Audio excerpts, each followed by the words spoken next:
Hello friends, எப்படி இருக்கீங்க? Martin மிஸ்ட்ரியோட இன்னொரு தரமான ஒரு கதையை பார்க்க போகிறோம். ஒரு வித்தியாசமான மர்மம் ப்ளஸ் ஃபேண்டசி ஹிஸ்ட்ரி அப்படின்னு எல்லாம் கலந்து கட்டி ஒரு டிஃப்ரெண்ட்டான ஒரு த்ரில்லர் வந்து நமக்கு இதில் ப்ரெசென்ட் பண்ணியிருக்காங்க. ஸோ ஃப்ரெஞ்சு புரட்சி 1789 1799 10 வருஷம் வந்து ஃப்ரெஞ்சு புரட்சி வந்து நடந்தது. அந்த காலகட்டத்தில் சம்மந்தப்பட்ட சில கதாபாத்திரங்கள், முக்கியமான சில நிகழ்வுகள், சில விஷயங்கள் எல்லாமே நம்ம தெரிஞ்சுக்கிட்டு கதைக்குள்ளே போகிறோம்.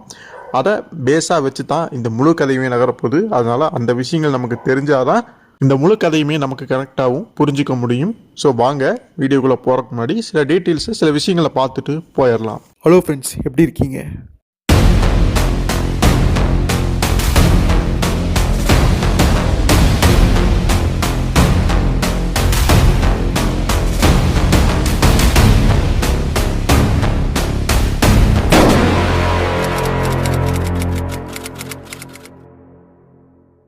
ஸோ ஃப்ரெஞ்சு புரட்சியை பொறுத்த வரைக்கும் அந்த காலத்து ஆட்சி முறைகளை வந்து சரியாக இல்லை, மக்களுக்கான ஆட்சி அல்ல அப்படின்னு அதை களைஞ்சி எடுக்கணும், ஒட்டுமொத்தமாக அழிக்கணும் அப்படின்னு சொல்லிட்டு புரட்சி வந்து உருவாயிருக்கு. அதுக்கு தலைமை தாங்கறதுக்கும் ஒருத்தர் இருந்திருக்காரு. அப்போ சில பசி, பட்டினி, வறுமை இந்த மாதிரியான விஷயங்கள் எல்லாமே நடந்திருக்குது. ஸோ அந்த புரட்சி வந்து அங்கே நடந்த தலைமை தாங்கினதுக்கு ஒருத்தர் இருந்தாருன்னு சொன்னல, அவர் தான் மேக்சிமிலியன் ரோபஸ்பியரி. நம்ம மேக்சிமிலியன் அப்படின்னு சொல்லிட்டு இந்த கதையில் பார்ப்போம், நம்ம அப்படியே அழைப்போம். பிரெஞ்சு புரட்சியுடைய முக்கியமான முகம் இவர் தான். வக்கீல், அரசியல் பிரமுகர் கூட யூதர்களுக்கும் கருப்பின மக்களுக்கும் ஓட்டுரிமை வேணும் அப்படின்னு சொல்லிட்டு குரல் கொடுத்த ஒரு ஆள்.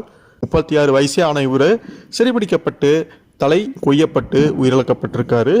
அடுத்து பார்க்கக்கூடிய நபர் வந்து ஜாக்கோபின்ஸ் கிளப். நம்ம ஜாக்கோபின்ஸ் அப்படின்னு இந்த நபரை கதையில் வந்து பார்ப்போம். வன்முறையும் வெறுப்பு அரசியலும் கையில் எடுத்த ஒரு அரசியல் அமைப்புன்னு சொல்லலாம்.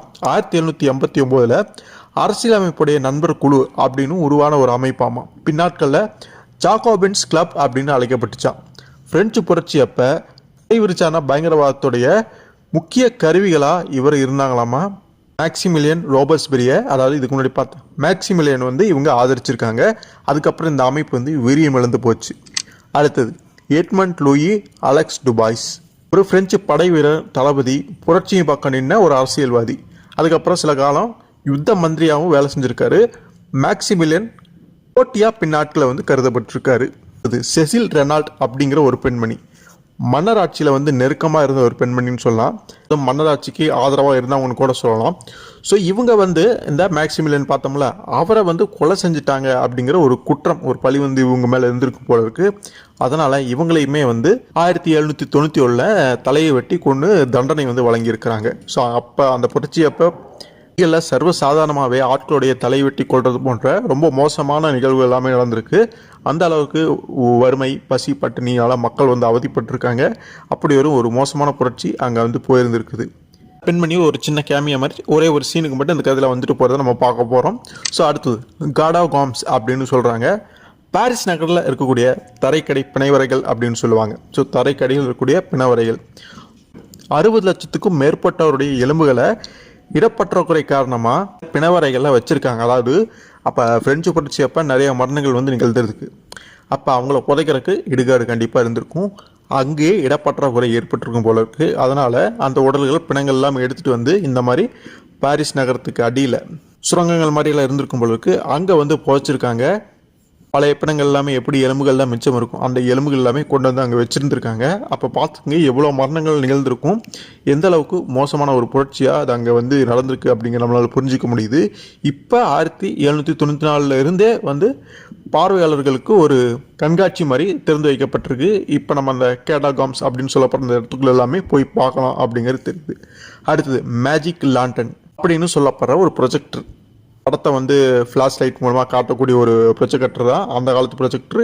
இதில் வந்து சில ஃபோட்டோஸ் வச்சு ரிஃப்ளெக்ட் ஆகி காட்டுற மாதிரியான ப்ரொஜெக்டர். லென்ஸுகள் எல்லாமே விதவிதமாக இருக்குது. அது மூலமாக ஃபோட்டோஸ் பெருசு பண்ணி காட்டுறது, வித்தியாசமாக காட்டுறது, இந்த விஷயங்கள் அப்போல்லாம் இந்த நாடகங்கள் இது மாதிரிலாம் போடுவாங்கள்ல, அதுக்கு வந்து பயன்படுத்தியிருக்காங்க. என்ன மாதிரியான நாடகங்கள் அப்படின்னு பார்க்கும் பொழுது திகில் மேடை நிகழ்ச்சிகளாமா. பேண்டஸ் மொகோரியா அப்படின்னு வந்து அதை வந்து சொல்லுவாங்க போல இருக்குது. அப்போல்லாம் வந்து இந்த சினிமா இதெல்லாம் கிடையாது. ஸோ இந்த மாதிரியான நாடகங்கள், ட்ராமா இப்படித்தான் வந்து அவங்க நடித்து காட்டுவாங்க. அப்போ இந்த ப்ரொஜெக்டர் அதுக்கு ரொம்ப உதவியாக இருந்திருக்கு. புகைகள், அந்த ப்ரொஜெக்டர் மூலமாக ரிஃப்ளெக்ட் ஆகக்கூடிய உருவங்கள், வேறு சில விஷயங்கள், கண்கட்டி வித்தைகள் அப்படி இப்படின்னு நிறைய வந்து மக்களை பயமுறுத்தக்கூடிய ஒரு ஹாரர் ஷோஸ் மாதிரி எல்லாமே நிறைய நடத்தியிருக்காங்க. அடுத்தது ஆர்பெக்ஸ் அப்படின்னு சொல்லுவாங்க. அதோடைய விளக்கம் வந்து அர்பன் எக்ஸ்பெரிமெண்டேஷன். கைவிடப்பட்ட புராதன இலக்குகள், அதாவது கைவிடப்பட்ட பழைய விஷயங்கள் அந்த இடங்கள்ல இருக்கும்ல, அதெல்லாமே புனர் நிர்மாணம் செய்யணும் அப்படின்னு சொல்லிட்டு ஒரு அமைப்பு வந்து செயல்பட்டுச்சாமா. அது பாரிஸில் இருக்கக்கூடிய அந்த தரைக்கடியில் இருக்கக்கூடிய பல இலக்குகள் அந்த இடங்கள்லாமே திரும்ப வந்து புனர் நிர்மாணம் செய்யணும், கலைக்கூடங்களாவோ தியேட்டர்களாவோ கண்காட்சியிலாவோ மாற்றணும்னு சொல்லிட்டு அந்த அமைப்பு வந்து இயங்கிட்டு இருக்கும் போல இருக்குது. இது உண்மையுமே நடந்திருக்கும் போல, சட்டத்துக்கு விரோதமாக அப்படிப்பட்ட ஒரு அமைப்பு இந்த மாதிரியான விஷயங்கள் எல்லாமே செஞ்சுட்டு இருந்திருக்காங்க. ஸோ இந்த எல்லா விஷயங்களுமே கதையில் வந்து போகிற போக்கில் சாதாரணமாக வந்துட்டு போகும். இது எதுவுமே தெரியாமல் நம்ம கதைக்குள்ளே போனோம் அப்படின்னா இது எதுக்கு வருது, இந்த கதாபாத்திரம் யார், இது என்ன அப்படின்னு எதுவுமே நமக்கு சுத்தமாக புரியாது. கிறிஸ்டோபர் நோலன் படம் பார்க்குற மாதிரி தான் இருக்கும். அந்த மாதிரி தான் இந்த கதையுமே இருக்கும். மார்ட்டினுடைய ஒரு சில கதைகள் அப்படித்தான் இருக்கும். இப்போ நம்ம கதைக்குள்ளே போகலாம். இப்போ உங்களுக்கு சில விஷயங்கள் புரியும்.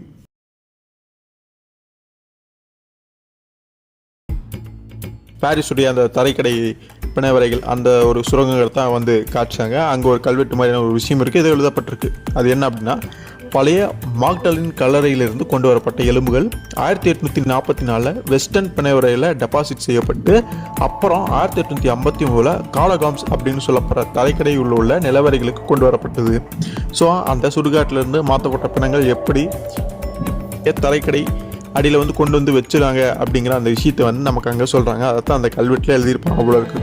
அந்த இடத்துக்கு யாரா வந்திருக்கா அப்படின்னு பார்க்கும்போது ஒரு இளைஞனும் அவனுடைய ஒரு காதலியோ அல்லது கேர்ள் ஃப்ரெண்டோ, இவங்க 2 பேருமே வந்திருக்காங்க. இதே தேடி ஒரு ஆர்வத்தில் வந்திருப்பாங்க போல் இருக்கு.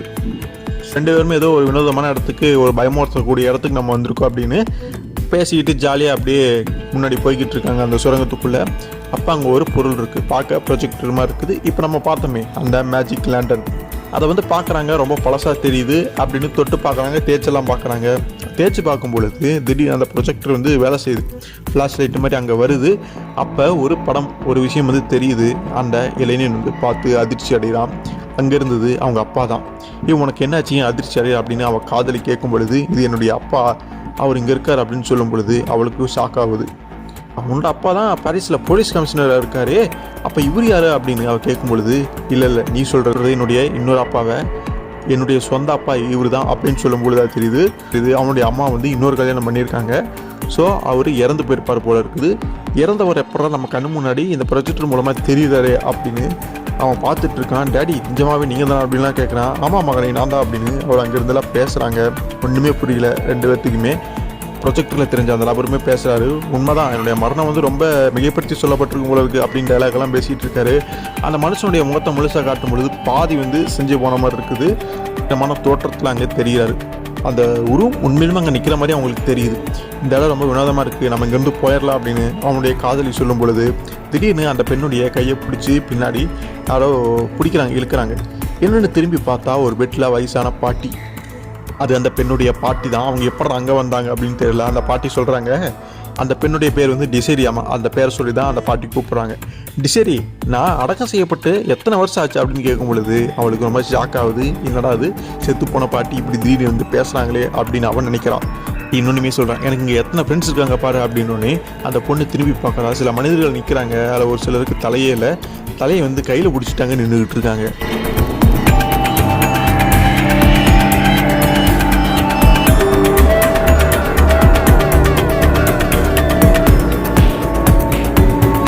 அதுக்கப்புறம் பாரிஸில் சில நாட்களுக்கு அப்புறம் வந்து காமிக்கிறாங்க.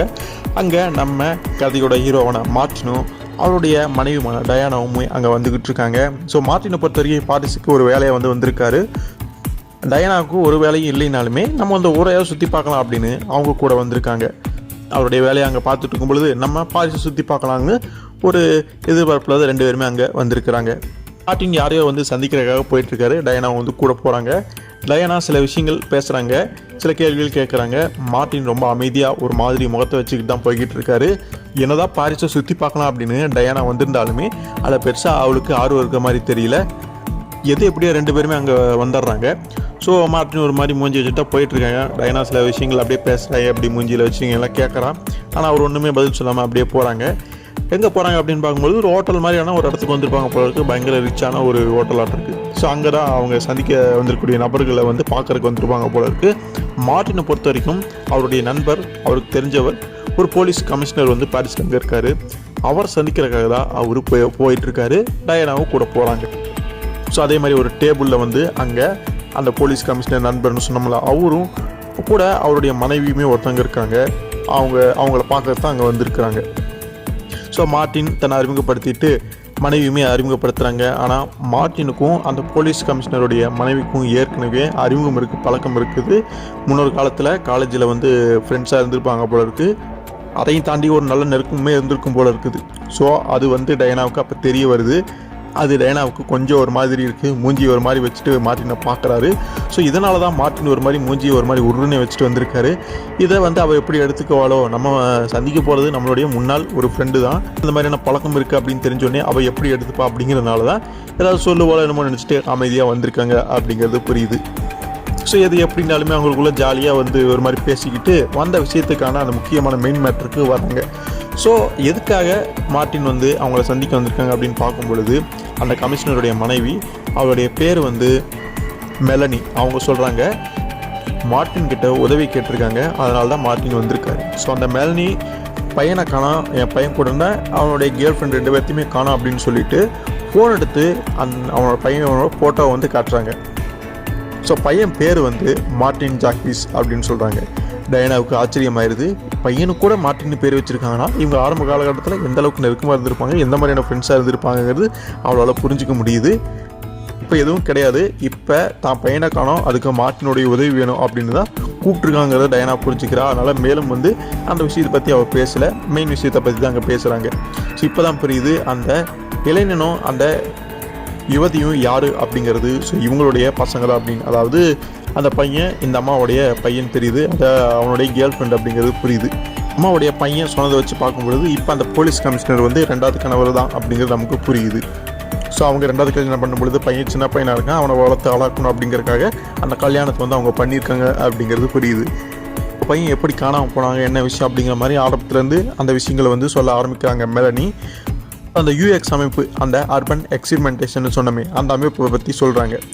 ஸோ 1951 பாரிஸ் நகரில் சட்டவிரோதமாக நிலத்தடி சுரங்கப்பாதைகளில் வந்து அந்த இலக்குகளை வந்து புனர் நிர்மாணம் செய்யணும் அப்படின்னு சொல்லிட்டு சட்டவிரோதமாக அந்த வேலை எல்லாமே பார்த்துட்டு இருந்திருக்காங்க.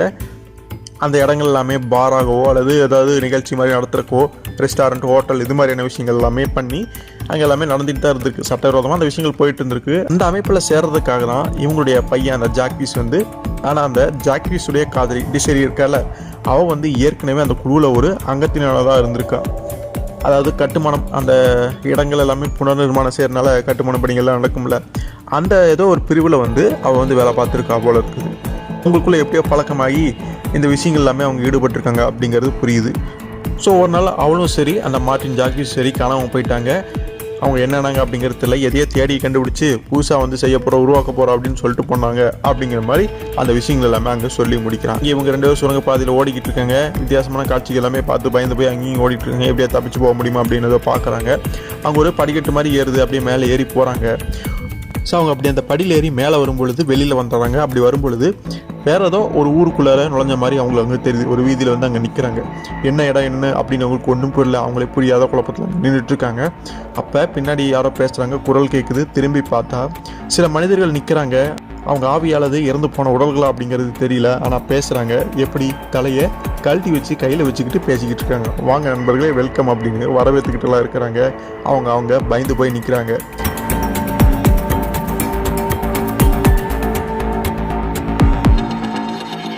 ஸோ திரும்ப இங்கே டயனா, மார்ட்டின் இவங்க பேசிகிட்டு இருந்த அந்த விஷயத்துக்கு வராங்க. அந்த ஹாஸ்டல்லேருந்து வெளியில் வந்துட்டாங்களாட்டிருக்கு. அவங்கள தேடி போகலாம் அப்படிங்கிற முடிவுக்கும் வந்திருப்பாங்களாட்டிருக்கு. ஸோ டயனாவும் மெலனியும் அங்கே பேசிட்டு நடந்து போயிட்டுருக்காங்க. இவங்க கார் எடுத்துகிட்டு வரணும் அப்படிங்கிறதுக்காக மார்ட்டினும் அந்த கமிஷனரும் போயிருக்காங்க. வர வரைக்கும் அப்படியே பேசிட்டு வீதியில் நடந்து போய்கிட்டு இருக்காங்க. அப்படி அவங்க என்ன பேசிக்கிறாங்கன்னு பார்க்கும்பொழுது, ஸோ மார்ட்டினுக்கு மெலனிக்கும் முன்னாடி பழக்கம் இருந்தாலும் இப்போ உதவிக்காக மட்டும்தான் நான் மார்ட்டினை வந்து கூப்பிட்டுருக்கேன். இப்போ எனக்கு உதவி தேவைப்படுறனால மட்டும்தான் மார்ட்டினை கூப்பிட்டுருக்கேன். அதை தாண்டி எங்களுக்குள்ளே வேறு எதுவும் இல்லை அப்படிங்கிற மாதிரி அந்த விஷயங்கள் எல்லாமே பேசி அங்கே கிளியர் பண்ணிக்கிறாங்க. ஆனால் டயனா வந்து கூட கூட்டிகிட்டு போவேனா, இது எங்களுடைய விஷயம் சம்மந்தப்பட்டது, நானும் மார்ட்டினை மட்டும் போய் எங்கள் பசங்களை தேடுறோம், பையனை தேடுறோம் அப்படிங்கிற மாதிரி அவங்க போயிடுறாங்க. காருமே வந்துடுது. கமிஷனருமே அதிகாரப்பூர்வமாக நீங்கள் இந்த வேலையை பாருங்கள், என் பையனை கண்டுபிடிச்சி கொடுங்க அப்படிங்கிற மாதிரி சொல்லிடுறாரு. அதாவது வெளியில் தெரியாமல் ரகசியமாக இந்த வேலையை பாருங்கள் அப்படிங்கிற மாதிரி பர்மிஷன் கொடுத்துட்றாரு. ஸோ அதுக்கப்புறம் டேரெக்டாக இவங்க பாரிஸினுடைய அந்த தலைக்கடி சுரங்க பாதைக்குள்ளே வந்துடுறாங்க. மெலனியும் மார்ட்டினும் தான் போகிறாங்க. அப்படி போயிட்டு இருக்கும்பொழுதே மார்ட்டினுக்கு அந்த மேஜிக் லேண்டன், அந்த ப்ரொஜெக்டர் வந்து அப்படி ஞாபகத்துக்கு வருது. அதை பற்றி சொல்லலாம் அப்படின்னு நினைக்கிறது. வேணாம், அது எதுக்கு அந்த கதையில் சொல்லி போர் அடிச்சுக்கிட்டு அப்படின்னு சொல்லும்போது மெலானி வந்து, இங்கே பாருங்கள், நான் ஒன்றும் உங்கள் ஒய்ஃப் கிடையாது, நீங்கள் சொல்கிறது எல்லாமே கேட்டு சலிச்சு போகிறதுக்கு, அதனால் தாராளமாக நீங்கள் சொல்லுங்கள், நான் கேட்குறேன் அப்படின்னோடனே அவருக்குமே சந்தோஷமாயிருது. டயனாவாக இருந்தால் பொறுமை இருக்காது, இந்த மாதிரி ஏதோ பழங்காலத்து கதையில் சொல்கிறாருன்னு அவள் வந்து சலிச்சுக்குவான். ஆனால் இவ அந்த மாதிரி இல்லை. ஏன்னா ஹிஸ்ட்ரி ஜாகிரஃபி சம்மந்தப்பட்ட ஏதோ ஒரு விஷயத்தில் டாக்டரேட் பட்டம் வாங்கியிருப்பா போல இருக்குது. அதனால் அந்த துறை சார்ந்த விஷயங்கள் இவருக்குமே ஆர்வம் இருக்கும். அப்படிங்கிறனால கடந்த கால விஷயங்கள், இந்த மாதிரி சம்மந்தப்பட்ட விஷயங்கள் ரெண்டு பேர்த்துக்குமே பிடிச்ச சப்ஜெக்ட் அப்படிங்கிறனால அந்த கதையை அவளுமே அருமையாக கேட்குறா, அவருமே தொடர்ந்து சொல்கிறாரு. ஸோ 18ஆவது நூற்றாண்டில் பிரான்ஸில் தொடக்கம் பெற்றது தான் ஒரு பொழுதுபோக்கு நிகழ்ச்சி. அப்போ ட்ராமா மாதிரி பண்ணாங்க. அது இப்போ இன்றைக்கி பார்க்கும்பொழுது ஒரு சினிமா படம் மாதிரி அப்படிங்கிற அந்த ஹாரர் ஷோஸை தான் வந்து அங்கே குறிப்பிடுறாங்க. அங்கே பேசிகிட்டு இருக்கும் பொழுதே இங்கே வந்து அந்த ஜாக்யூஸையும் அவனுடைய காதலி டிசேரியுமே வந்து காய்ச்சாங்க. அந்த உருவங்கள் அங்கே நின்று பேசிகிட்டு இருக்கும். இது ஏதாவது விஷயமா, இதாவது தந்திரமா இல்லை வேறு ஏதாவது நினச்சி கொஞ்சம் பதறப்படுறாங்க. அப்போ அந்த ஜாக்கீஸ் வந்து அந்த உருவங்களை தள்ளி ஒன்று நினச்சி தொடுறான். ஆனால் அது எல்லாமே மாய உருவங்கள், தொடக்கூட முடியல. கை வந்து உள்ளே போயிடுது. அந்த டிசேரிக்கு கவலையாயிருது. நீங்கள்லாம் யார், நாங்கள் வீட்டுக்கு போகணும் அப்படிங்கிற மாதிரி அவள் பயப்படுறா, கவலையோட பேசுகிறான். அதுக்கு தலையை கழட்டி கையில் வச்சுருக்கான் ஒரு நபர் வந்து அங்கே பேசுகிறான். நாங்களும் தான் வீட்டுக்கு போகணும், ஒருத்தருக்கு ஒருத்தரும் உதவிக்குவோமா, முயற்சி பண்ணிப்போமா அப்படின்னு பேசுகிறா. அப்படி இங்கே மனுஷங்க அவங்க பேய் விசுவாசம் என்னன்னே தெரியல, ஒருத்தருக்கு ஒருத்தர் உதவிக்கலான்னு ஏன் கேட்குறாங்கன்னு நமக்கு அங்கே புரியல. இங்கே மார்ட்டினுடைய கதைக்கு நம்ம வருவோம். ஷோ எப்படியெல்லாம் நிகழ்த்துவாங்க, எப்படியெல்லாம் காட்சிகளை படுத்துவாங்க அப்படிங்கிறத விவரித்து சொல்லிகிட்டு இருக்காரு. விளக்குங்க, புகை, நில், பார்வையாளர்கள் ஊடுருவக்கூடிய திரைகளை மட்டும் இல்லாமல் சவுண்ட் எஃபெக்ட்ஸ் மாதிரி சில ஒளிகள் எல்லாமே அங்கேயும் எழுப்பி ஒரு படம் பார்க்குற எஃபெக்டை வந்து அந்த ட்ராமாவில் வந்து பண்ணுவாங்க அப்படின்னு சொல்கிறாரு. இந்த மேஜிக் லேண்டன் நிகழ்ச்சிகளுக்கு வந்து ஆரம்பத்தில் முதல்ல வந்து வித்துட்டவர் தோன்னவர் அப்படின்னு பார்க்கும்பொழுது ஜோகன் ஸ்ரோபர் அப்படிங்கிற ஒருத்தராமா. அவர் கொஞ்சம் ஷாக்கிங்கான சீன்ஸ் எல்லாமே மேடை ஏற்றிருப்பார் போல இருக்குது. எந்த அளவுக்கு ரொம்ப ஒரு தீவிரமாக இருந்திருக்காரு அப்படின்னு பார்க்கும்பொழுது செத்து போனவங்ககிட்ட பேச முடியும் அப்படின்னு நம்ப செஞ்சாராமா. சொல்லப்போனால் அவருக்கு அந்த நம்பிக்கை இருந்துச்சான், திரும்ப உயிரோட வரும் அப்படின்னு தனித்தனி சுட்டுக்கிட்டாராமா. அந்தளவுக்கு ஒரு டீப்பாக அந்த ட்ராமாக்கள், அந்த ஆர்டர் விஷயங்களில் அவர் ஈடுபட்டிருக்காரு அப்படிங்கிறது புரியுது. இந்த மாதிரி அதுக்கு அடுத்து தொடர்ந்து வந்த சில நபர்களுடைய பேர்களுமே குறிப்பிட்டு எல்லாமே விவரித்து அங்கே சொல்லிட்டு இருக்காரு. வால்பெல்டோர் அப்படிங்கிற ஒரு ஜெர்மானியராமா. அவர் மாமூலான பேபிசாசுகளை மட்டும் தோற்றங்களை காட்டுறது மட்டும் இல்லாமல் பிரெஞ்சு புரட்சியில் உயிர் இழந்த மனிதர்கள் இருப்பாங்கள்ல, அவங்களுடைய ஆவிகள் போன உருவங்கள் எல்லாமே மேடைகளை காட்சி இன்னுமே பயத்தை வந்து பயங்கரமாக அதிகரிச்சிருக்காரு. மக்கள் பார்த்து ரொம்ப எல்லாம் ஷாக்காக இருப்பாங்க போல இருக்குது. ஸோ இந்த விஷயம் எல்லாமே மக்களுக்கு ரொம்பவே பயம் ஏற்படுத்தினால அதை வந்து தடையும் பண்ணியிருப்பாங்க போல இருக்குது. சரி, என்னதான் இந்த வரிசையில் 2-3 பேர் வந்திருந்தாலுமே பெல்ஜியத்தை சேர்ந்த ராபர்ட்சன் அப்படிங்கிறது ரொம்ப ஃபேமஸானவர் போல இருக்குது. அவர் தான் அந்த நாடகங்கள் எல்லாமே ரொம்ப நல்லா வந்து அரங்கேற்றி மக்களுக்கு பொழுதுபோக்குகளை கொடுத்துருப்பார் போல இருக்குது. அவர் தன்னுடைய நிகழ்ச்சியில் வரக்கூடிய காட்சிகளை பாரிஸில் இன்னைக்கு வெண்டம் சதுக்கம் அப்படின்னு சொல்லப்படுற இடத்துல இருக்கக்கூடிய ஒரு தியேட்டரில் வந்து அரங்கேற்றிருக்காராமா. மாயத்தோட்டங்கள் நிறைஞ்ச அந்த வராந்தாக்கள், ரூம் எல்லாமே கடந்து தான் பார்வையாளர்கள் உள்ளே போக முடியுமா. அப்போ அங்கே எழக்கூடிய அந்த ஓசைகள், பயமுறுத்தக்கூடிய சத்தங்கள் எல்லாமே அவங்கள நடுநடுங்க செய்யும் அப்படின்னு மார்ட்டின் பேசிகிட்டு இருக்கும் பொழுதே அங்கே வந்து அந்த ராபர்ட்சன் அந்த மேடை நிகழ்ச்சியில் அரங்கேற்ற மாதிரியான காட்சிகள் நமக்கு அங்கே காட்டப்படுது. அந்த மாதிரி அவர் அங்கே நிகழ்த்திட்டு இருக்காரு. மக்கள் பார்வையாளர்கள்லாம் இங்கே பார்த்துட்ருக்காங்க. அதுக்கு மத்தியில் நம்ம ஜாக்கீஸும் அவனுடைய காதலி அந்த டிசேரியுமே அங்கே 2 பேரும் பயந்து போய் அங்கே இருக்கிறத பார்க்க முடியுது. நம்ம எங்கே இருக்கோம், எங்கே வந்து மாட்டிருக்கோம் அப்படின்னே புரியாமல் அவங்க இருக்கிறாங்க. அங்கே நடக்கக்கூடிய விஷயங்கள்லாம் பார்க்கும் பொழுது கடந்த காலத்தில் வந்து மாட்டியிருக்காங்க அப்படிங்கிறது தெளிவாக புரியுது. இப்போ அந்த நாடகங்கள் எல்லாமே நடந்துட்டு இருக்குது. ஓகே, இதோட முடிச்சுக்கலாம் அப்படின்னு ஒரு நபர் வந்து சொல்கிறாரு. ஸோ அவர் தான் அந்த மேக்சிமிலியன், நம்ம ஃபஸ்ட்டு பார்த்தோம்ல அந்த நபர் தான். அது ராபர்ட்சன் கிட்ட பேசுகிறாரு. இந்த நீங்கள் செஞ்சு காட்டக்கூடிய அந்த விஷயமெல்லாம் ஒன்றும் அந்தளவுக்கு பயமுறுத்துற மாதிரி இல்லை, இன்னும் பெட்டராக பண்ணுங்க அப்படிங்கிற மாதிரியான பேச்சுவார்த்தைகள் அவங்களுக்குள்ள ஓடிக்கிட்டு இருக்குது. அப்போ தான் அந்த ஜாக்யூஸையும் அந்த டிசேரியுமே அவங்க கவனிக்கிறாங்க. ஸோ இவங்க வந்து கடந்த காலத்துக்கு வந்திருப்பாங்க போல இருக்குது. அப்போ இருந்த மனிதர்கள் ட்ரெஸ் எல்லாமே வேறு மாதிரி இருக்கும். இந்த ஜாக்யூஸும் டிசேரி வேறு மாதிரி ட்ரெஸ் போட்டிருக்கனால யார் நீங்கள் வித்தியாசம் உடை அணிஞ்சிருக்கீங்க அப்படிங்கிற மாதிரி அந்த மேக்சிமிலியன் வந்து கேட்குறாரு. அதை தாப்பா எங்களுக்கு யாராவது சொல்லுங்கள், நாங்களே எங்கே இருக்கோன்னு எங்களுக்கு தெரில அப்படின்னு அந்த ஜாக்கீஸ் பேசும்பொழுது, ஆனால் இது ரொம்ப ஓவரப்பான், ரொம்ப திமிரா பதில் பேசுகிறாங்க அப்படிங்கிற மாதிரி இவங்க நினச்சிக்கிறாங்க. அந்த மேக்சிமிலியன் வந்து திமிரா பதில் சொல்கிறதா நினச்சிட்டு இவங்களை கைது செய்யுங்க அப்படிங்கிற மாதிரி உத்தரவு கொடுக்குறாங்க. அப்போ டிசேரி வந்து பேசுகிறேன், நீங்களாம் முதல்ல யார், எங்களை எதுக்காக கைது செய்கிறீங்க, எந்த சட்டத்தின் கீழ் அப்படிங்கிற மாதிரி கேட்குறான். உன் கேள்வி நியாயமானதான், நான் இன்னும் என்னை அறிமுகப்படுத்திக்கலையே அப்படின்னு, என் பேர் தான் மேக்சிமிலியன் ராபஸ்பியரி அப்படின்னு தன்னை வந்து அறிமுகப்படுத்திக்கிறாரு. தான் வந்து ஒரு பொதுநல கமிட்டியுடைய பிரதிநிதி அப்படிங்கிற மாதிரி சொல்கிறாரு. ஸோ அந்த மேக்ஸிமிலியன் சொல்கிறான், நாங்கள் சுதந்திரத்துக்கு எதிராக ஏதேச்சதிகாரத்துக்கு துணை போகிறவங்க எல்லாமே கைது செய்கிறோம் அப்படிங்கிற மாதிரி சொல்கிறார். அப்படி ஆனால் அவங்க என்ன பண்ணாங்கன்னு தேவையில்லாமல் அவங்கள வந்து கைது பண்ணியிருக்கிறாங்க. ஸோ திரும்ப மார்ட்டின் இருக்கக்கூடிய அந்த இடத்துக்கு காட்டுறாங்க. அவங்க எப்படி அந்த ப்ரொஜெக்ட் இருக்கக்கூடிய இடத்துக்கு வந்துடுறாங்க. அந்த மெலனியும் மார்ட்டினும் அவங்களுமே அதை தொட ஒரு ஃப்ளாஷ் லைட் மாதிரி அங்கே வர இவங்களுமே இப்போ அந்த இடத்துக்குள்ளே வந்துட்டாங்க. டைம் ட்ராவல் பண்ணுறாங்களோ என்ன இது அப்படிங்கிறது தெரியாது. இப்போ அந்த ஜாக்விஸும் டிசேரி எப்படி வந்தாங்களோ அதே மாதிரி தான் இப்போ மார்ட்டினும் மெலனி அந்த இடத்துக்கு வந்து சேர்ந்துருக்காங்க. ஸோ மார்ட்டினும் சரி மெலனியும் சரி நம்ம ஒரு வித்தியாசமான இடத்துக்கு வந்திருக்கோம் அப்படிங்கிறத புரிஞ்சுக்கிறாங்க. அப்போ பின்னாடி ஏதோ சத்தம் கேட்குதுன்னு திரும்பி பார்க்குறாங்க. அங்கே சில நபர்கள் வந்து யாரையோ போட்டு அடிச்சிட்டு இருக்காங்க. உதவி அப்படின்னு வந்து கேட்குறாங்க. நம்ம போய் உதவி பண்ணலாம் அப்படின்னு மார்ட்டின் நினைக்கிறாரு. ஆனால் அதுக்குள்ளே யாரோ மெலனியும் மார்ட்டினையும் பின்னாடி பிடிச்சி அப்படியே இழுக்கிறாங்க. ஸோ யாரா எழுத்துது அப்படின்னு அவங்க பார்க்குறாங்க. மெலனி வந்து சொல்கிறாங்க, யார் நீங்கள், ஏன் இப்படி ட்ரெஸ்ஸு போட்டிருக்கீங்க, பார்த்தா 17வது நூற்றாண்டை சேர்ந்தவங்க மாதிரி தெரியுறீங்களே அப்படின்னு சொல்லும் பொழுது அங்கே இருந்த இன்னொருத்த பதில் சொல்கிறான், 18வது நூற்றாண்டு அப்படிங்கிறதா சரி அப்படின்னு வந்து சொல்கிறான். நான் பார்த்தீங்களா ஜாக்கோப்ஸுடைய ட்ரெஸ் அந்த உடையெல்லாம் அங்கே இடத்துல நான் இருக்கேன் அப்படின்னு சொல்லும் பொழுது தான் ஜாக்கோபிஸ் அப்படிங்கிற ஒரு கேரக்டர் வந்து நம்ம ஃபஸ்ட்டு பார்த்துருப்போம். அந்த முன்னுரையில் அவருடைய கெட்டப்பில் வந்து வேஷம் மாதிரி போட்டிருக்காங்க. மார்ட்டின் கேட்குற, அப்படி வேஷம் போட்டு திரிகிறீங்களே, உங்களை நாங்கள் எப்படி நம்புறது அப்படிங்கிற மாதிரி. அதுக்கு அவன் சொல்கிறேன், எனக்கு நீங்கள் சொல்கிறது புரியல சார், என்ன நம்பலின்னா நீங்கள் எனக்கு மேலே இருக்கவங்க கிட்ட வந்து பேசுங்க, அவங்கள நம்புவீங்களே அப்படிங்கிற மாதிரி சொல்லும் பொழுது இது என்னடாது அப்படிங்கிற மாதிரி அவங்க நினைக்கிறாங்க. மெலனிக்கும் வேறு வாய்ப்பு இல்லை, நான் வந்து இவங்க கூட போகிறேன் அப்படிங்கிற மாதிரி சொல்லும் பொழுது மார்ட்டினுக்கு ஒரு வாய்ப்பு கிடையாது.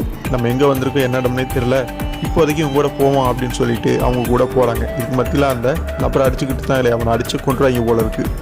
அதுக்கப்புறம் மார்ட்டினையும் மெலனியும் அவங்களுடைய இடத்துக்கு கூட்டிகிட்டு போயிடுவாங்களாட்டிருக்கு. ஸோ உங்களை சந்தித்ததில் ரொம்பவே சந்தோஷம்.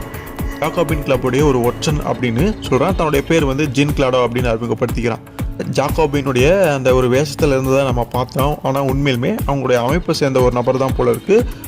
ஒற்றன் அப்படிங்கிற மாதிரி வெளிப்படையாகவே சொல்கிறான். அப்போ அந்த மெலனி வந்து கேட்குறாங்க, ஒரு ஒற்றன்னு சொல்கிறீங்க, ஆனால் நீங்களே வந்து உங்களை வெளிப்படுத்திக்கிறீங்களே அப்படிங்கிற மாதிரி சொல்லும் பொழுது சில நேரங்களில் வெளிப்படையாக சொல்கிறதுல தப்பு இல்லை, அப்போ தான் சரியாக இருக்கும் அப்படிங்கிற மாதிரி சொல்கிறான்.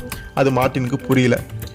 ஸோ எது எப்படி இருந்தாலும் உங்களுடைய வரவத்தை நாங்கள் எதிர்பார்த்து காத்துக்கிட்டு இருந்தோம் அப்படிங்கிற மாதிரி அந்த ஜீன் கிளாடோ சொல்கிறோம். ஓ அப்படியா அப்படின்னு மார்ட்டின் சொல்லும் பொழுது, நாளுக்கு நாள் எங்களுடைய கரங்கள், அதாவது நாளுக்கு நாள் நாங்கள் வந்து ரொம்ப முன்னேறிக்கிட்டு இருக்கோம், எங்களுடைய கரங்கள் வலுப்பெற்றிருக்குது அப்படிங்கிற மாதிரி சொல்கிறேன். நீங்கள் வந்திருக்கிறது வேற ஒரு உலகத்தில் இருந்து சரிதானே, எதிர்காலத்தை கணிக்கக்கூடிய ஆற்றல் உங்ககிட்டயும் இருக்குன்னு நான் நினைக்கிறேன். உங்களுக்கு முன்னாடி வந்த ஜோடியை வச்சே நான் கணிச்சேன் அப்படின்னு சொல்லும் பொழுது, அப்படியா, யார் அவங்க அப்படிங்கிற மாதிரி மெலனி கேட்குறாங்க. ஒரு இளைஞனும் ஒரு யுவதியும் அப்படிங்கிற மாதிரி அவன் பதில் சொல்கிறான். ஸோ மார்ட்டின், அது அவங்க தான், என் பையனும் அதை டிசைரிங் தான் அப்படிங்கிற மாதிரி சொல்கிறாங்க. ஸோ அவங்க எங்கே இருக்காங்க அப்படின்னு மார்ட்டின் கேட்கும் பொழுது அந்த ஜீன் கிளாடோ, ஆக அவங்கள உங்களுக்கு தெரியும், ஸோ உங்களுடைய கேள்விக்கு சரியாக என்னால் பதில் சொல்ல முடியுமா அப்படின்னு தெரியல அப்படின்னு அவன் சொல்கிறான். அப்போ தான் முன்னாள் நீதிமன்றமாகவும் அதுக்கப்புறமா சிறைக்கூடமாகவும் நிற்கக்கூடிய காட்சியர் சரி அப்படின்னு சொல்லப்படுற இடத்த, அந்த ஒரு கோட்டை மாதிரி பயங்கரமாக இருக்குது, அந்த கட்டிடத்தை வந்து காட்டுறாங்க.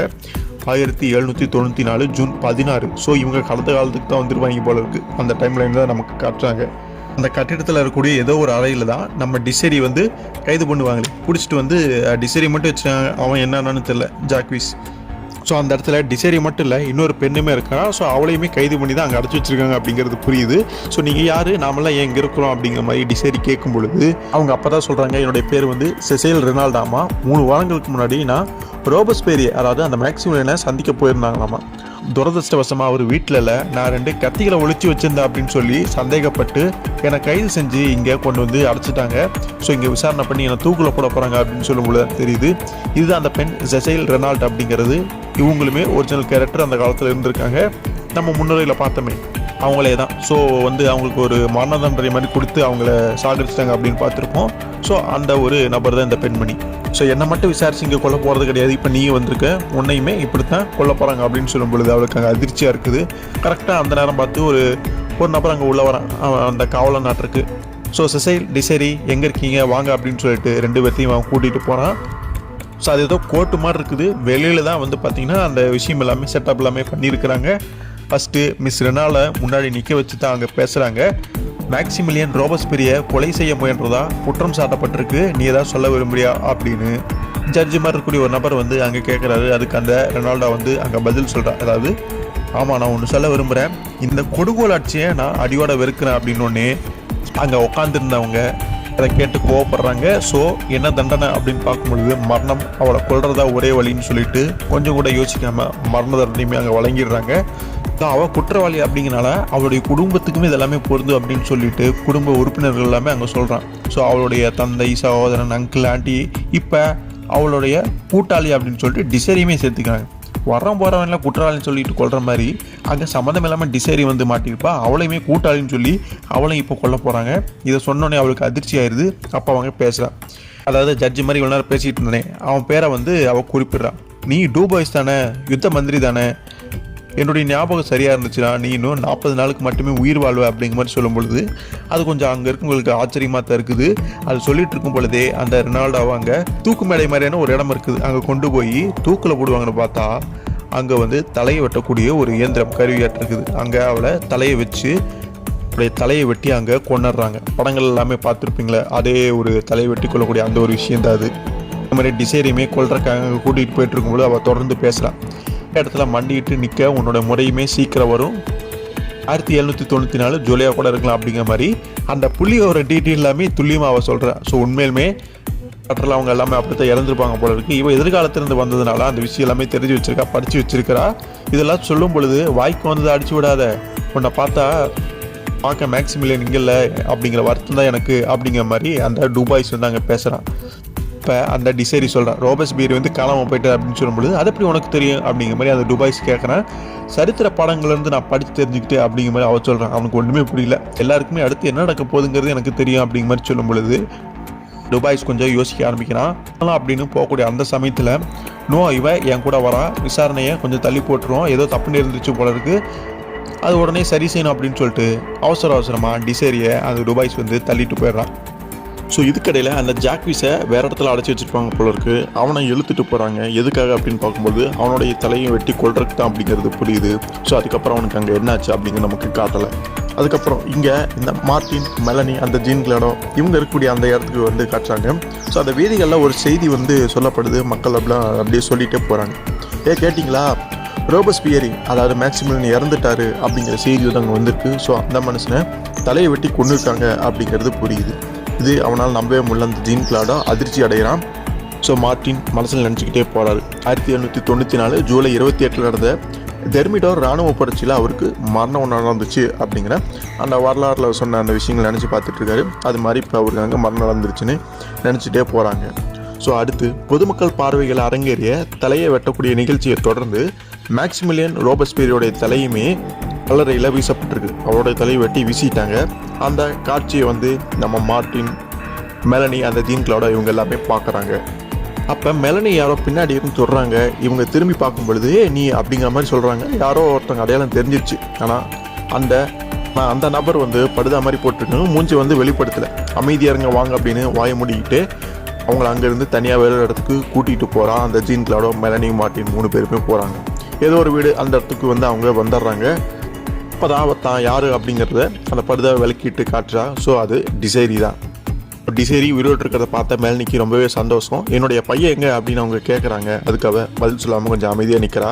அப்போ தான் சொல்கிறா, அவர் சில வாரங்களுக்கு முன்னாடி செத்துட்டார் அப்படிங்கிறது என்னுடைய கணிப்பு அப்படிங்கிற மாதிரி சொல்கிறார். ஸோ அவள் இறந்தது இன்னும் நேரில் பார்க்கல, ஆனால் கண்டிப்பாக இறந்துருப்பா அப்படிங்கிறத மெலனி வந்து அங்கே நம்புகிறான். அவன் செத்துட்டான் அப்படிங்கிறது நேரில் பார்க்கல, இருந்தாலுமே அந்த ஜாக்விஸ் இறந்துருப்பான் அப்படிங்கிறது இவனுடைய கணிப்பாக இருக்குது.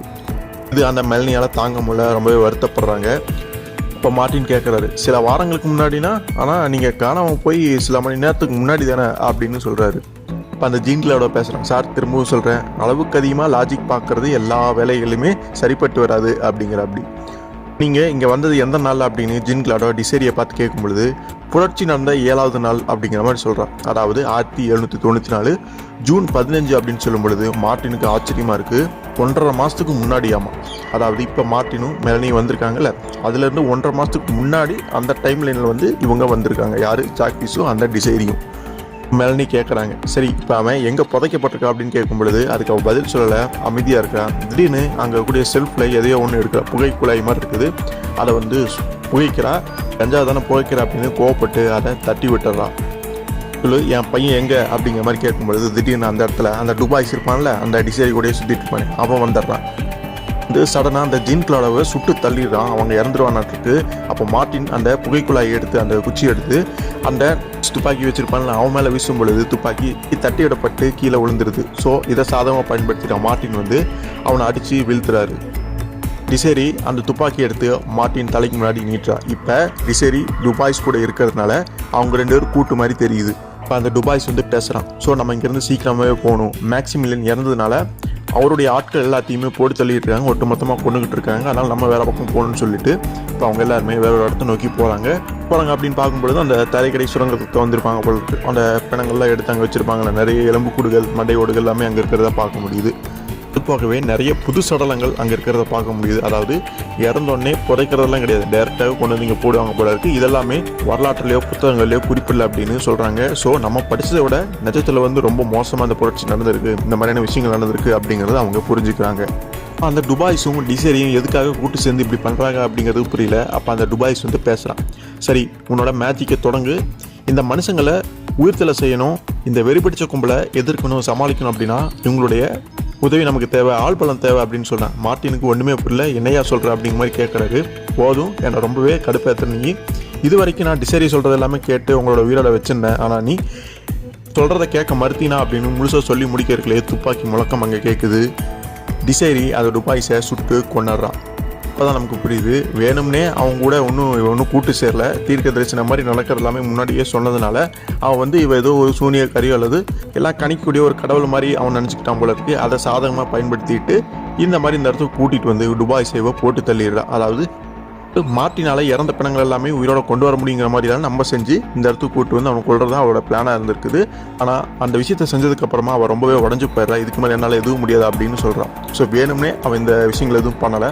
அந்த இடத்துல வந்து மாட்டிக்கிட்டதுனால வேறு வழி இல்லாமல் மார்ட்டினையும் மெலனையும் காப்பாற்றணும் அப்படிங்கிறதுக்காக இப்படிப்பட்ட விஷயங்களை அவன் செய்ய வேண்டியதாக போயிடுது. சரி, நம்ம வீட்டுக்கு திரும்பி போகிற வழியை பார்க்கலாம் அப்படின்னு அங்கே மெலனி வந்து கொஞ்சம் ஆறுதல் படுத்த முயற்சி பண்ணுறா. அதாவது வீடு அப்படிங்கிறப்ப இப்போ இத்தனை நாள் இவ தங்கி இருந்தாலும் அந்த இடம், ஆனால் தெருவில் அலையக்கூடிய அந்த வெறிபிடிச்ச மனிதர்களை காட்டுமே இந்த இடம் எவ்வளவோ பரவாயில்ல அப்படிங்கிற மாதிரி அவன் நினைக்கிறான். இப்போ டிசேரி என் மகன் இங்கே இருக்கானா அப்படிங்கிறது உனக்கு தெரியுமா அப்படிங்கும்போது அவளுக்கே சரியாக தெரியல. அவன் உண்மையில கொல்லப்பட்டிருக்கான் அப்படிங்கிறது புரியுதானா, எங்கே வச்சிருக்காங்க, எங்கே கொண்டு வந்து போட்டாங்க அப்படிங்கிற அவளுக்கு தெரியல. ஏன்னா அந்த ஜாக்கீஸ் கொல்லப்பட்டப்ப இவ வந்து அங்கே இல்லை, வேற ஒரு இடத்துல இருந்திருப்பான். ஸோ அந்த சமயத்தில் தான் அந்த இவளுக்கு எல்லா விஷயங்களும் தெரிஞ்சிருக்கு அப்படின்னு கூட்டிகிட்டு போயிருப்பா. இவளுமே அதை சாதகமாக பயன்படுத்திட்டு தான் ஒரு சூனியக்காரி, எனக்கு எல்லாமே தெரியுங்கிற மாதிரி அந்த டுபாய்ஸை நம்ப செஞ்சு இவ்வளோ விஷயங்களுமே பண்ணியிருந்துருக்கிறான். ஸோ இவளுமே இப்போ வெளியே போகிறதுங்கிறது ரொம்பவே ஆபத்தான ஒரு விஷயம். ஸோ இப்போ டுபாய்ஸ் கூட இருந்ததுனால கீழே இவ வந்து அவங்களுடைய கூட்டாளி அப்படிங்கிறனால கொல்றதுக்கு வந்து ரெடியாக தான் இருப்பாங்க. அது அவளுக்கு ஆபத்தாக முடியும். ஸோ மார்ட்டின் அப்போ சொல்கிறாரு, நீங்களுமே இந்த எங்களை மாதிரி அந்த ப்ரொஜெக்டர் தொட்டு உள்ளே வந்திருக்கீங்க அப்படிங்கிறது புரியுது அப்படிங்கிறது. ஆமாம், மோசமான ஒரு அனுபவம். இங்கே என்னோடய பாட்டியை பார்த்தேன், பிரசவத்தில் செத்து பண்ண என்னுடைய ஃப்ரெண்டு ஆத்ம தோழியுமே நான் இங்கே பார்த்தேன் அப்படின்னு சொல்கிறான். ஸோ இந்த மாதிரியான விஷயங்கள்னால பாதிக்கப்பட்டு அவள் ஓபியம் வந்து அந்த புகைக்குழாய் சுவாசிச்சால் அதில் வந்து ஓபியம் இருந்திருக்கும் பொழுது அந்த விஷயத்தை வந்து பண்ணியிருக்கான். அந்த போதையை ஏன் எடுத்துக்கிட்டா அப்படின்னு பார்க்கும்பொழுது இந்த உலகத்தில் பைத்தியம் முடிக்காமல் இருக்க தன்னை ஒரு ஸ்டேப்பில் வச்சுக்கிறதுக்காக அந்த விஷயத்தை பண்ண வேண்டியதாக போச்சு அவளுக்கு. ஸோ அப்போ திடீர்னு ஒரு நபர் அங்கே வந்து நீ விரும்பினவங்கள திரும்ப பார்க்கறதுக்கு வாய்ப்பு கிடைச்சிருது, அத்தனை கொடுமையான ஒரு விஷயமா அப்படிங்கிற மாதிரி யாரோ பேசுகிறாங்க. யாரான்னு மார்ட்டின் திரும்பி பார்க்குறாரு. வந்திருக்கிறது மார்ட்டினுடைய அப்பா. அவர் ஏற்கனவே இறந்துட்டார். அங்கே வந்தது ஒரு பிரமை தோற்றம் மாதிரியான அந்த ஒரு காட்சி தான். மேலனையுமே சொல்கிறாங்க, இந்த பிரமை தோற்றங்களை உண்மைன்னு நம்பாதீங்க, செத்து போனால் என்னுடைய முன்னாள் கணவர் கூட இங்கே இருக்காரு அப்படின்னு சொல்கிறாங்க. மேலனி அந்த உருவத்தை தொடும் பொழுது முகம் வந்து பிஞ்சிட்டு போகிற மாதிரியான அந்த காட்சியை வந்து பார்க்க முடியுது. அது மாய தோற்றம் அப்படின்னு நினச்சாங்க, உண்மையுமே அந்த நபர் அங்கே இருக்கிற மாதிரி இப்போ தெரியுது. ஸோ இதுக்கு முன்னாடி அந்த ஜாக்கீஸும் டிசைனையும் பார்த்தது எல்லாமே மாய தோற்றங்கள் மாதிரி தெரிஞ்சிருக்கலாம். ஆனால் இப்போ பார்த்தது ஒரிஜினலாகவே அந்த மனிதர்கள் அங்கே இருக்கிற மாதிரி தெரியுது. ஒன்றுமே அவங்களுக்கு புரியல. மேலும் வேறு சில மனிதர்கள், இறந்து போன மனிதர்கள் அங்கே சூழ்ந்து நிற்கிறாங்க. ஸோ டிசேரியுமே ரொம்பவே பயப்படுறான். இது வெறும் பிரமை தோற்றங்கள் கிடையாது, இது ஒரிஜினலாகவே அசல் நரகம் தான் இந்த இடம் அப்படிங்கிற மாதிரி சொல்கிறான். ஸோ மார்ட்டினுக்கு அந்த இறந்த மனிதர்கள் யார் அப்படிங்கிறது தெரியுது. அவங்க எல்லாமே இந்த திகழ் நிகழ்ச்சிகளை மேடையில் அரங்கேற்றினாங்கல்ல, ஸோ அந்த நபர்கள், அவங்களுக்கு அசிஸ்டண்டாக இருந்தவங்க, இப்படிப்பட்ட நபர்கள்லாம் அங்கே வந்து சூழ்ந்து நிற்கிறாங்க. ஸோ அதுக்கப்புறம் அந்த பெண்கள் எல்லாமே அவங்களுக்குள்ளேயே பேசிக்கிறத ஒரு வாக்குவாதம் மாதிரி அவங்களுக்குள்ளே எல்லாம் பேசிக்கிட்டு இருக்காங்க. ஒரு கட்டத்துக்கு மேலே அந்த உருவங்கள் எல்லாமே மறைஞ்சு போயிடுது. எல்லாரும் மறைஞ்சிருந்தாலுமே ஒரே ஒரு நபர் மட்டும் அங்கே இருப்பான் போல இருக்கு. அவனுடைய பேர் வந்து பியூலட்டாமா. ஏன் மறையல அப்படிங்கிறது தெரியல. அவன் வந்து பேசுகிறான் டிசேரிக்கிட்ட, நீ ஒரு சூனியக்காரி தானே, உடனடியாக இங்கே இருளுடைய படைகளை, அதாவது கெட்ட சக்தியோட படைகளை ஏற்பாடு செய், அந்த ஒரு படை இங்கே வரணும், இல்லைன்னா அவனை சுட்டு கொன்றுவேன் அப்படின்னு அவன் பாட்டுக்கு கிறுக்கு நாட்டை ஏதோ பேசுகிறான். டிசேரிக்கு என்ன பண்ணுறனே தெரியல. மார்ட்டின் சொல்கிறாரு, எப்படியாவது நேரத்தை கடத்த முயற்சி பண்ணு, நான் ஏதாவது பண்ணுறேன் அப்படிங்கிற மாதிரி சொல்கிறாரு. சரி, எனக்கு தெரிஞ்ச சினிமா படத்துலேருந்து ஏதாவது மந்திர டைலாக் அப்படி இப்படி ஏதாவது சொல்லட்டுமா அப்படின்னு சொல்லும்போது, என்னமோ பண்ணு, நேரத்தை ஓட்டு அப்படிங்கிற மாதிரி மார்ட்டின் சொல்லிடுறாரு. ஓகே மிஸ்டர் பியூலட், இங்கே இருள் படையினர் வரணும், அதுதானே உங்கள் ஆசை, கண்டிப்பாக செஞ்சிடலாம். மேஜிக் லேண்டன் அந்த ப்ரொஜெக்டர் ஏற்கனவே அந்த விஷயத்தை சாதிச்சிருக்குது, அதை நான் தூண்டி விடுறேன் அப்படின்னு அங்கே அவள் சொல்கிறான். அவள் பக்கத்தில் போகிறா, அதை தொடணும்னு நினைக்கிறா, ஆனால் அதை செய்யலை. அதை தொடர்றதுக்கு திரும்ப அவளுக்கு விருப்பமில்லை போல இருக்குது. திரும்ப மோசமான நிகழ்வு நடந்துச்சுன்னா என்ன பண்ணுறதுன்னு அவள் கவலைப்படுறான். செய்யலைன்னா உன்னை நான் சுட்டு கொன்று அப்படின்னு அந்த பியூலட்டுங்க நபர் மிரட்ட, இன்னும் என்ன பண்ணுறதுன்னு தெரியாமல் தான் இருக்காரு, யோசிச்சுட்டு இருக்கிறாரு. இன்னொரு நபர் வந்து என்டிஆர் அப்படி செத்தவங்களை ஆள்றதா உன்னுடைய விருப்பமா பியூலட் அப்படின்னு கேட்குறான். இருந்தது அந்த மார்ட்டின் ஜாக்விஸ் தான், அந்த மெலனியுடைய பையன் தான். அவன் இன்னும் சாகலை, எப்படியோ உயிரோடு இருக்கான். அவன் வந்து அந்த இறந்து போன அந்த பியூலட்டுங்க நபரை வந்து அடித்து வீழ்த்த முடியுது. அவன் அங்கே கீழே விழுந்துடுறான். அவங்க அம்மா வந்து பக்கத்தில் வராங்க.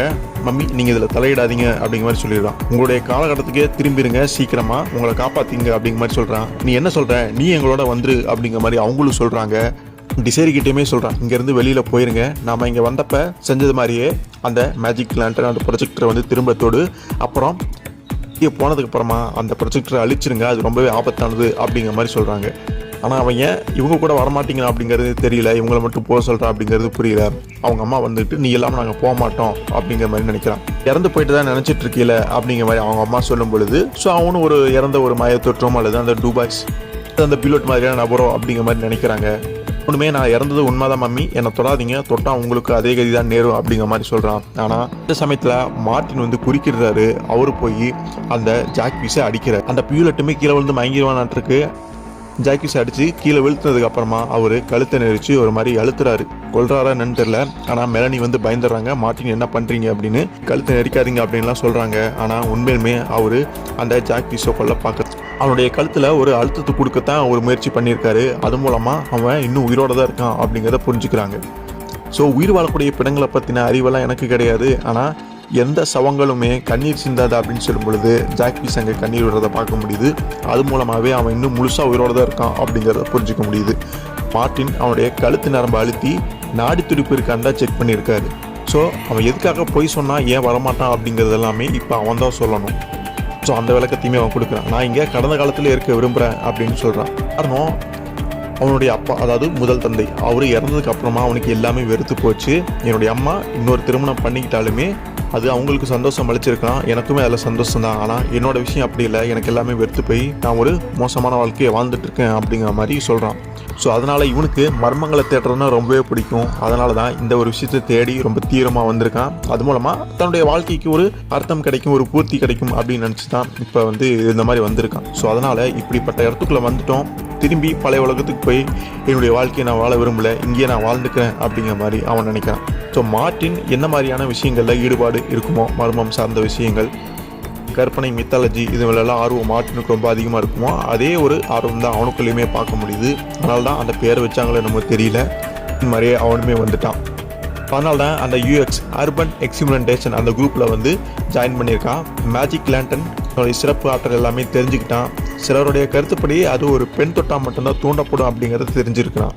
ஸோ அதனால தான் தன்னுடைய தோழியுமே கூட்டிகிட்டு அங்கே வந்திருப்பான் போல இருக்குது. இப்போ வந்து அவங்கள திரும்ப போக சொல்லிட்டு அவன் இங்கே இருந்துக்கிறது தான் பிளான் அப்படிங்கிறது புரியுது. இப்போ மார்ட்டின் சொல்கிறாரு, நாம் இருக்கிறதோ இந்த பிரெஞ்சு புரட்சி காலத்தில், ஒரு வார்த்தை பேசினாலுமே, அதாவது தப்பாக பேசினாலுமே தலையை வெட்டி வீசிடுவாங்க. இப்படி இருக்கையில் நீங்கள் சந்தோஷமாக வாழ முடியுமா அப்படின்னு கேட்கும் பொழுது அவனுக்கு அதை பற்றிலாம் கவலை இல்லை. அந்த பழைய உலகத்துக்கு இந்த உலகம் பரவாயில்ல அப்படிங்கிற மாதிரி நினைக்கிறான். ஸோ டிசைரியுமே கொஞ்சம் கோவப்படுற மாதிரி தெரியுது. இதை தொட்டு இந்த ஒரு உலகத்துக்குள்ள நான் வரணும் அப்படிங்கிறதுக்காக தான் நீ என்னை வந்து உன் கூட அழைச்சிட்டு வந்தியா அப்படின்னு கேட்கும் பொழுது, அதுதான் உண்மை டிசைரி, என்னை மன்னிச்சிரு அப்படிங்கிற மாதிரி அவன் சொல்கிறான். ஒரு முடிவு பண்ணிடுறாங்க, இதுக்கு மேலே நாம் இங்கே இருக்க முடியாது, நாம் வீடு திரும்பலாம், ப்ரொஜெக்டர் தொட்டாதான் செயல்படும் அப்படின்னா அது நடக்கட்டும் அப்படின்னு சொல்லிட்டு அவங்க அதை தொடுறாங்க. அது அங்கே வேலை செய்ய ஆரம்பிக்குது. கடைசி ஒரு முறை ஜாக்விஸை கூப்பிட்டு பார்க்குறாங்க, அவன் வரல அப்படின்னு சொல்லிடுறான். விஷயம் என்னென்னா, மெலனி அந்த ப்ரொஜெக்டர் தொட்டதுக்கப்புறமா அது வேலை செய்யலை, ஏன்னு தெரியல. ஆனால் ஜாக்விஸ் அதுக்கு சொல்கிறான், காலத்தில் பயணம் போக, அதாவது என்னுடைய காலத்துக்கு நான் போக விரும்பலை அப்படிங்கிறத அது புரிஞ்சுக்கிச்சாட்டிருக்கு. அதனாலே நம்ம தான் அது ஓப்பன் ஆக மாட்டேங்குது, வேலை செய்ய மாட்டேங்குது அப்படி மாதிரி சொல்கிறான். அப்போ அந்த பியூலோட்டுங்கிற நபர் கீழே விழுந்து கிடப்பான்ல, அவனுமே எந்திரிச்சிட்றான். அதுதான் நிஜம். பயன்படுத்துவோருடைய உணர்வுகளை அது தீர்க்கமாக புரிஞ்சிக்குது. என்ன நினச்சி அதை தொடரமோ அதுதான் அங்கே நடக்கும், அதுபடி தான் அது வேலை செய்யும் அப்படிங்கிற மாதிரி சொல்கிறான். அப்போ மார்ட்டின் மெலண்டியை பார்த்து கேட்குறாரு, நீயுமே இங்கே இருக்க விரும்புறியா அப்படின்னு சொல்லும் பொழுது அந்த டிசைரி அங்கே பேசுகிறான். போதுமே, நாம் பிரிய வச்சிருக்கக்கூடிய நபர்கள் இங்கே திரும்ப சந்திக்கிறதுக்கான வாய்ப்பு கிடைச்சாலுமே இது நமக்கான உலகம் கிடையாது, நம்ம இயல்பு வாழ்க்கைக்கு திரும்புவோம் அப்படின்னு சொல்லும் பொழுது அந்த ஜாக்வி சொல்கிறான், அப்படின்னா டிசைரி நீ அந்த மேஜிக் லேண்டன் அந்த ப்ரொஜெக்டரை தொட்டு ஆன் பண்ணு அப்படின்னு சொல்லும் பொழுது அவன் இங்கேருந்து போனால் போதுங்கிற விருப்பத்தோடு வந்து அதை தொடரா. அது வேலை செய்யுது. ஸோ அவள் போகணுங்கிற எண்ணத்தில் தொட்டதுனால வேலை செய்யுது. ஆனால் தான் பையன் விட்டுட்டு நம்ம எப்படா போகிறதுங்கிற எண்ணத்தில் மெலனி தொட்டதுனால அது வேலை செய்யலை. கடைசி ஒரு முறை அம்மாவும் பையனும் ஒருத்தருக்கு ஒருத்தர் பார்த்துக்கிறாங்க. அவங்க எல்லாருமே அதை நோக்கி வெளியில் போயிடுறாங்க. அப்படி கிளம்பும்போது மெலனியுமே முடிவு பண்ணிடுறாங்க, நம்ம கிளம்பலாம் அப்படின்னு சொல்லிடுறாங்க. அப்போ டிசரி மெலனி ஆனா அப்படிங்கிற மாதிரி சொல்ல வரா. அதெல்லாம் ஒன்று வேணும், நம்ம கிளம்பலாம் அப்படின்னு சொல்லிட்டு மார்ட்டின், மெலனி, டிசரி 3 பேருமே வெளியில் போயிடுறாங்க. அப்படி வெளியே போகும் பொழுது அந்த ஃபஸ்ட் டைம் அங்கே உள்ள நுழையும் பொழுது சில உருவங்களை பார்த்துருப்பாங்களே, தலையை வந்து கழட்டி வச்சுக்கிட்டு இருப்பாங்களே, அவங்க அங்கே இருக்கிறாங்க. அவங்க அப்படியே பேசிக்கிறாங்க. கடைசியில் நம்ம ஒருத்தருக்கு ஒருத்தர் ஒத்தாசையாக இருந்துக்கிட்டோம், உதவி பண்ணிக்கிட்டோம் அப்படின்னு ஒருத்தன் சொல்கிறான். இன்னொருத்தன் உண்மைதான், அந்த பையனை மரண தண்டனையிலிருந்து நம்ம காப்பாற்றினது சரியான செயல் தான். கடந்த காலத்துக்கும் எதிர்காலத்துக்கும் இடையிலான சமநிலை, செத்துப்போனவங்களுடைய உலகத்துக்கும் உயிர் வாழ்றவங்களுடைய உலகத்துக்கும் இடையிலான சமநிலை.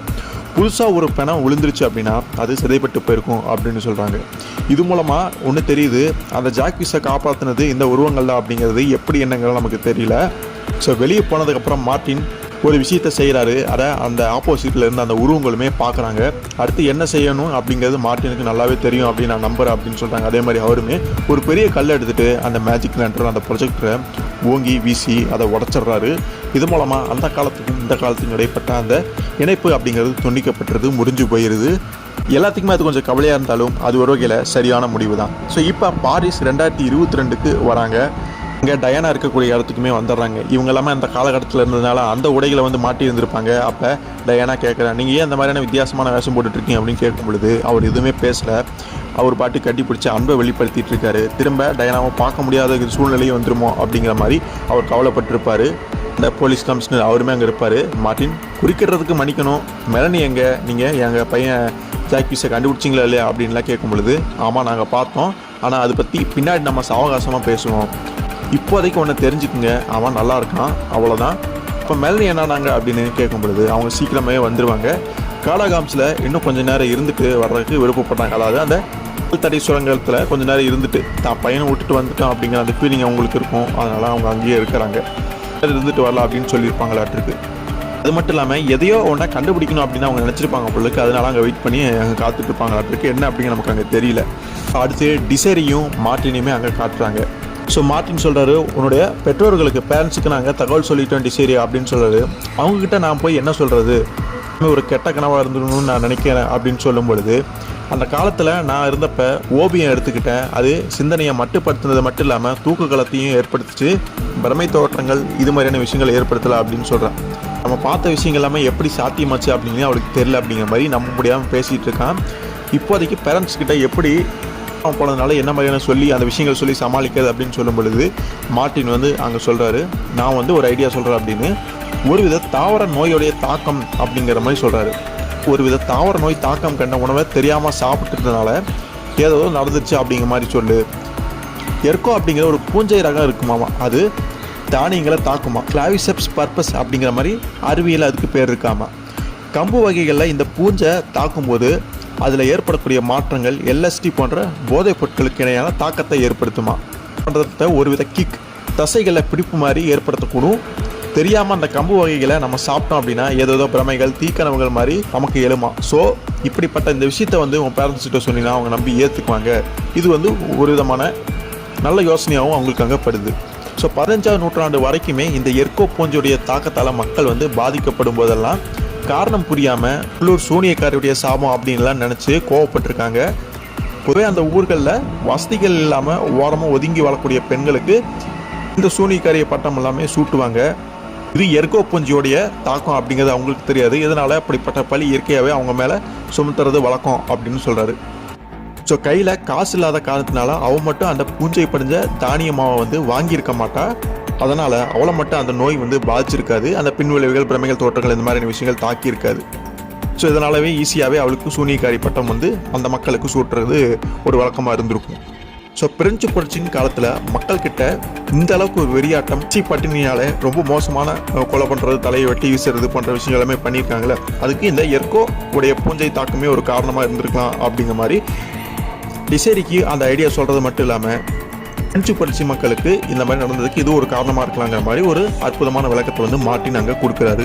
ஸோ ஒரு திடீர் பிரமை, கட்டுப்பாடு இல்லாத வெறித்தனம் ஆட்கொள்ளும் போது கண்ணில் படுறது எல்லாமே அடித்து உடச்சி துவம்சம் பண்ணுறது பிரெஞ்சு மக்களுக்கு தோன்றி இருக்கலாம். அது புரட்சியினுடைய வெளிப்பாடாக பார்க்கப்பட்டிருக்கலாம். வறுமை தலைவிரித்தாடிய நாட்களில் பூஞ்சை படிஞ்ச ரொட்டிகளை கூட மக்கள் சாப்பிட்டு வந்திருக்காங்க. அப்படிங்கிறப்ப இதெல்லாமே சாத்தியம்தான் அப்படிங்கிற மாதிரி தெளிவாக சொல்கிறாரு. ஸோ அடுத்து மேஜிக் லேண்டன் அப்படிங்கிற மாதிரி அந்த டிசைரி கேட்குறான். அது அழிக்கப்பட்டுருச்சு. அது எங்கு கண்டுபிடிக்கப்பட்டதோ அந்த பகுதி முழுமையாகவே புனரமைக்கப்படுதாமா. ஸோ மார்ட்டின் ஜாக்விஸ் அவனை பற்றி அப்படின்னு கேட்கும் பொழுது அவன் மாயமாக போயிட்டான். அதுக்கு என்ன சொல்லி நம்ம நியாயப்படுத்த போகிறோம் அப்படின்னு கேட்கும் பொழுது தன்னை தேடி அவன் ரொம்ப தூரம் சென்றுட்டான், யாருக்கிட்டையும் எதுவும் சொல்லலை. அவனுடைய மம்மியே அதை அனுமதிச்சதுனால நானுமே இதை சிறுக கொஞ்சம் கொஞ்சமாக மறக்க ட்ரை பண்ணுறேன் அப்படிங்கிற மாதிரி அதை ஏற்றுக்க முயற்சி பண்ணுறான் அப்படிங்கிற மாதிரி டிசைரி சொல்கிறான். என்னுடைய வாழ்க்கை தெரிவு நியாயமானது அவன் நம்புறான், அதில் தப்பு இல்லை, அப்படித்தான் நானும் நினைக்கிறேன் அப்படிங்கிற மாதிரி மார்ட்டினுமே அதை ஏற்றுக்கிறாரு. கரெக்டான சமயத்தில் டிசைருடைய பேரண்ட்ஸுமே வந்துடுறாங்க. அவளுமே சொல்லிட்டு விடைபெற்றுட்டு போயிடுறான். ஸோ டயனாவுமே அங்கே தான் இருந்திருப்பா. அவள் சொல்கிறான், நீங்கள் தந்த விளக்கம் ரொம்பவே அருமையாக இருந்தது மார்ட்டின், அவளுடைய பேரண்ட்ஸ் அதை ஏற்றுக்கிட்டா சரிதான் அப்படிங்கிற மாதிரி சொல்கிறாங்க. ஸோ மேஜிக் லேண்டனை வடிவமைச்சது பியூலட்டுக்கு எப்படி சாத்தியப்படுது, அந்த பியூலட் நபர் யாருன்னு பார்த்தா அவன் தான் அந்த மேஜிக் லேண்டனை உருவாக்கியிருப்பான் போல இருக்குது. அதனால தான் அந்த இடத்துல நமக்கு தோன்ற மாதிரி காட்டியிருக்காங்க. ஸோ அது எப்படி டைம் மிஷின் மாதிரி செயல்படுச்சு அப்படிங்கிறாம நான் தெரிஞ்சுக்க ஆர்வமாக இருக்கேன் அப்படிங்கிற மாதிரி மார்ட்டின் சொல்லிட்டு பேசிக்கிட்டே போகிறத பார்க்க முடியுது. ஸோ இதுக்கடையில் அந்த காலத்தில் அங்கேயே இருக்கிறதா சொன்ன இந்த ஜாக்விஸ் பார்த்தீங்கன்னா லெட்டர்ஸ் எழுதியிருப்பான் போல இருக்கு அவங்க அம்மாவுக்கு. தேங்க்யூ மம்மி, என்னோட வழியில் போக அனுப்பிச்சதுக்கு ரொம்பவே கடினமான தீர்மானம் தான். அதில் குறிப்பாக இனி ஒருபோதுமே என்னை பார்க்க முடியாது அப்படிங்கிறப்ப நான் எவ்வளோ தொலைவில் இருந்தாலும் உங்கள் மீது எனக்கு எப்போவுமே பாசங்கிறது இருக்கும், வாழ்க்கையோட ஒரு அங்கம். வாரம் ஒரு லெட்டர் நான் எழுதுவேன், நம்ம கடைசியாக சந்தித்த அதே இடத்துல நான் அதை கொண்டு வந்து வைப்பேன், விட்டு செல்வேன் உங்களுக்காக. நீங்கள் அதை பல நூற்றாண்டுகளுக்கு இடைவெளிக்கு அப்புறமா கண்டெடுத்துக்குவீங்க நான் நம்புகிறேன் அப்படின்னு சொல்லும் பொழுது தான் இப்போ அதே இடத்துல மேலே அங்கே தான் இருப்பாங்க. அந்த லெட்டர்ஸ் எல்லாமே கூஞ்சி கிடக்கிறத பார்க்க முடியுது. ஸோ நீங்கள் பதில் எழுத தவறினாலும் நான் உங்களுக்கு எழுதுறதை நிறுத்த போகிறதில்ல அப்படின்னு அவன் தொடர்ந்து வயசாகி எழுதிட்டு இருக்கக்கூடிய அந்த காட்சிகள் எல்லாமே நமக்கு காட்டுறாங்க. இவங்க எப்படி நிச்சயம் எழுத முடியாது, எழுதினாலும் அனுப்பவும் முடியாது. ஸோ அவன் எழுதின அந்த கடிதங்கள் எல்லாமே படிச்சுட்டு வருத்தப்பட்டுட்டே கண் கலங்கிட்டு அதெல்லாமே பார்த்துட்டு இருக்கிறத பார்க்க முடியுது. இதோட இந்த கதை முடியுது. ரொம்பவே ஒரு வித்தியாசமான ஒரு கதை தான். டைம் ட்ராவல் மாதிரி கடந்த காலத்துக்கு போயிட்டு வர மாதிரியான ஒரு கதை தான். ஆனால் அது எப்படி ஒர்க் ஆகுது, அந்த மாய தோற்றங்கள்லாம் ஏன் தோணுது, இந்த மாதிரியான விஷயங்களுக்கு எல்லாமே நமக்கு விளக்கம் கிடையாது. கொஞ்சம் ஃபேண்டசியுமே உள்ள கலந்து சூப்பராகவே இந்த கதையை ப்ரெசென்ட் பண்ணியிருப்பாங்க. மார்ட்டினுடைய கதைகள் எப்பொழுதுமே வினோதமாக தான் இருக்கும். அதுக்கு இந்த கதையுமே விதிவிலக்கு கிடையாது. ஒரு சில விஷயங்கள் நமக்கு பதில்கள் இல்லை, புரிஞ்சிக்க முடியாமல் போனாலுமே ரொம்ப ஆராயாமல் அந்த கதையை பார்த்தீங்கன்னா ஒரு செம்ம இன்ட்ரெஸ்டிங்கான என்ஜாயபிளான ஒரு ஸ்டோரி தான்.